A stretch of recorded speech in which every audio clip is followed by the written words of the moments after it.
All right, YouTube, we're down here in the rear of the Jeep right now. As you can see, my Evap canister has been relocated from a different location as the stock one would be. So everything we're talking about in the video is still applicable to what you'll be seeing. But the majority of people are going to tell you to look at the lines on the videos and things like that, and you can do that and make sure all your lines are nice and snug, no leaks there, nothing's loose. And the other number one thing you're going to see for your gas cap light is going to be your eSIM. You will see I have replaced that part. You can see it's brand new. It's the eSIM, E-S-I-M, the Evaporator System Integrity Module. And it's a fairly inexpensive part and pretty easy to replace. So you can do that, and a lot of times your gas cap light will go away because that's what it is.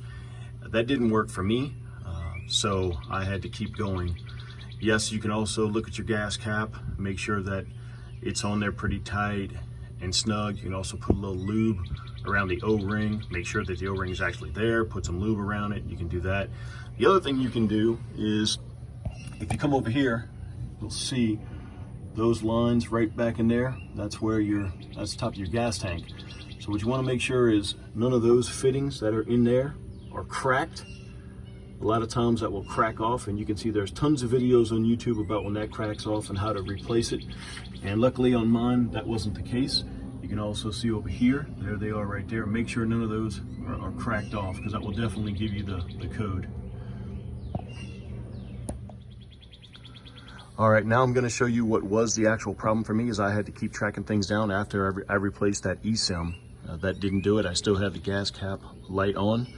So from your Evap canister, it runs up here. Basically, it runs over here to this purge solenoid, and you can see from this purge solenoid down here, if you look down here, there's quite a number of lines that run to it, and some of those lines run over here. They run back to dump the vapors back into the engine. And what you're going to see is, as I raise this up, you'll see right here, you'll see that radiator clamp. That is what solved my problem. So that line, this line right here, was real loose on mine. And once I put the radiator clamp on there and clamped it down, my code went away instantaneously. And you'll see that line, if you track it back, it runs over here and it joins in to this network, which goes right over to that purge solenoid right over there. So if you have this code and you come out here and this line is just a little bit loose, not a lot, just a little, go ahead and put you a clamp on there, and that should solve your problem there.